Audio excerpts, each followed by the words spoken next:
$250,000. Kamusta tayo ngayon, Toronto?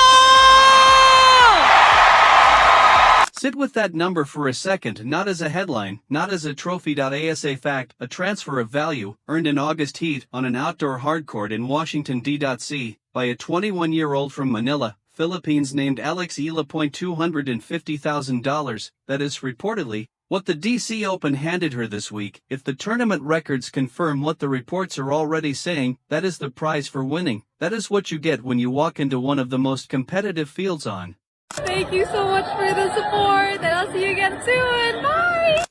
The WTA hardcourt calendar and walk out with the title, and here is the part that makes that number mean something beyond the figure itself. To win it, Alex Eala had to get through a player who, by every metric the sport uses to define greatness, should not have lost, Aryna Sabalenka.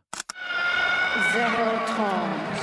World number 1. Multiple Grand Slam champion. A hardcourt player who has spent the last 2 years establishing herself not just as the best on the planet, but as the kind of competitor who raises the temperature of a match.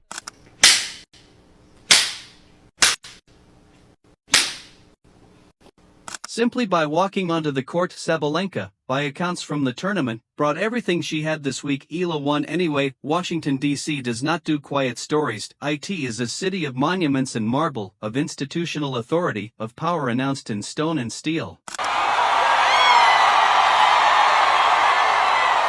Rock Creek Park Tennis Center sits within all of that, a hardcourt stadium where the August sun makes the air heavy and the bounce unpredictable and the margin for error very, very small. It is also the venue for the DC Open, a WTA 500 event that has spent the last several years quietly becoming one of the most important stops on the pre-US Open hardcourt calendar. WTA 500 means 4 tiers below a Grand Slam in the official hierarchy. But it also means this: the players who win here are playing some of the best tennis of their lives, with prize money and ranking points substantial enough to move them meaningfully in the standings. What happens in Washington in early August tends to echo in New York 2 weeks later. Eala came to Washington ranked significantly below Sabalenka by any metric you choose to apply. She came as the player who was expected to make a run, perhaps, who had shown in Miami the year before that she could handle big moments, but expected to win the tournament, expected to lift the trophy. That would require something that rankings and seedings and historical records are specifically designed to prevent. She did it anyway. To understand why the Sabalenka dimension of this story matters, why the title isn't just Eala wins DC Open, you need to understand who Sabalenka is in the current landscape of women's tennis. She did not drift to the top of the rankings, she earned her way there through a sustained period of excellence that has made her, over the past 2 years, the defining force on hardcourt. The 2024 Australian Open, the 2024 US Open. A ranking that is sat at number 1 for extended stretches. She is not a player who shows up to WTA 500 events as a favor to the field. She shows up to win them, the same way she shows up to everything else. The reports from this week describe Sabalenka as fully engaged, not going through motions, not diminished by fatigue or distraction. She brought, by every account available, the intensity that has made her the standard the rest of the tour is measured against. That is what makes the outcome lens so hard. When a player of Sabalenka's caliber shows you exactly what she has, and you answer it, point for point, game for game, in the August heat of a city that is not exactly known for giving things away, the word that applies is not luck. It is not a fluke. It is not the right draw or the right day or the right surface bounce at the right moment. It is a player who has become, quietly but completely, dangerous. From Eala's side of this story, the contrast with Sabalenka's trajectory is stark. The ranking differential between them, the gap, measured in tour points and years of experience in Grand Slam hardware, is the numerical expression of how steep the climb was this week. Eala has been building toward the top 25. Sabalenka has been at number 1. The distance between those two places is not metaphorical. It is structural. It shows up in every seeding list, every court assignment, every draw ceremony. It showed up at the DC Open, and Eala crossed it. That is the story, and it deserves to be told properly. Let's go back a little further, not to her childhood, not to the academy years, not to the junior trophies that first put her name in the conversation. You've heard that part. What matters for this story is what happened after the junior titles stopped opening doors automatically and the professional circuit started demanding proof of a different kind.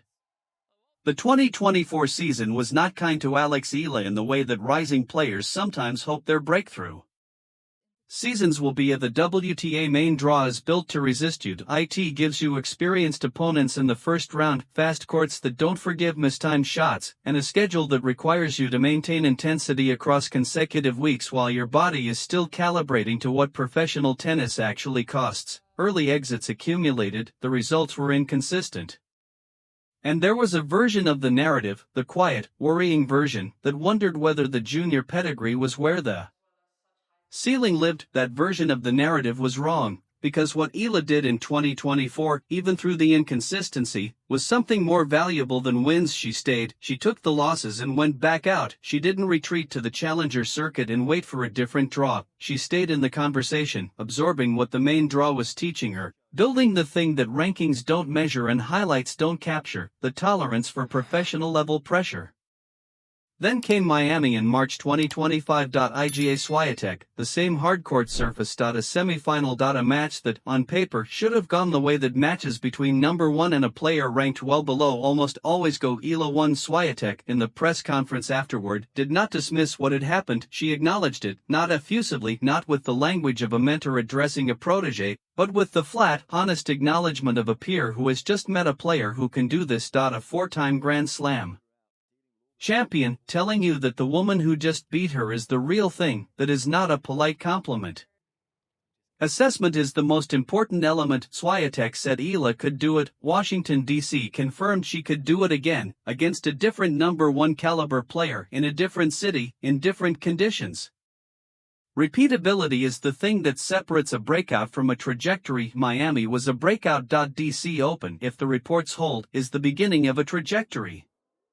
There is a version of Alex Eala that the tennis world spent 2024 watching with cautious optimism, and there is a version of Alex Eala that Aryna Sabalenka met across a net in Washington this week and, by all accounts, competed against with full intensity, and still lost to. Those are different versions of the same player. The gap between them is what the last 18 months have cost her, and what they have built. Let's widen the frame for a moment, because this result does not exist in isolation. The DC Open sits in the calendar exactly where it needs to for this story to matter beyond Washington, D.C. itself. Within days of the final, the U.S. Open field begins to assemble at Flushing Meadows. The seedings are set, the draw is made. And a DC Open champion, a player who just beat the world number one on hardcourt, walks into that draw with something that no ranking algorithm fully captures. She walks in hot, she walks in with evidence, fresh and specific, that she can do this on this surface against this level of opposition. The US Open is not a tournament that rewards potential. It rewards form, and right now, Alex Eala has the most compelling proof of form of anyone who has competed in Washington this week. But there is another layer to this, one that sits outside the draws and the rankings and the prize money. No Filipino woman has won at this level of the professional tour before. Not at a WTA 500. Not in this company. The record books on this are clear, and what happened in Washington this week has altered them. Permanently. You don't need a template phrase to say that, you just need to describe what happened. Alex Eala won the DC Open. Nobody from the Philippines has done that before. The ABS-CBN broadcast ran the coverage of the hashtags moved, somewhere in the Filipino diaspora, in Los Angeles, in the Gulf, in London, in Sydney. People who follow this sport and this player watched a tournament that most of the Western sports press treats as a warm-up event, and they saw something that was not a warm-up. They saw a full statement. That fan response is not the story, it's the echo of the story, but it tells you something real about what the result means at a frequency that box scores don't measure. In 2024, the question the tennis world was asking about Alex Eala was whether she could belong here. Washington D.C., August 2026 stopped asking the question. The room she is in now, the room with Sabalenka, with the WTA 500 champions, with the players the US Open takes seriously. She earned her seat in it, point by point, match by match, through a season that tested her quietly and a tournament that tested her loudly. If you're watching this from Manila, from Quezon City, from wherever you are in the diaspora following every tournament update at 3 a.m. local time, this is the moment you were waiting for, and not because it is the end of something, because it is the beginning of a conversation about Alex Eala that the whole sport is now required to have.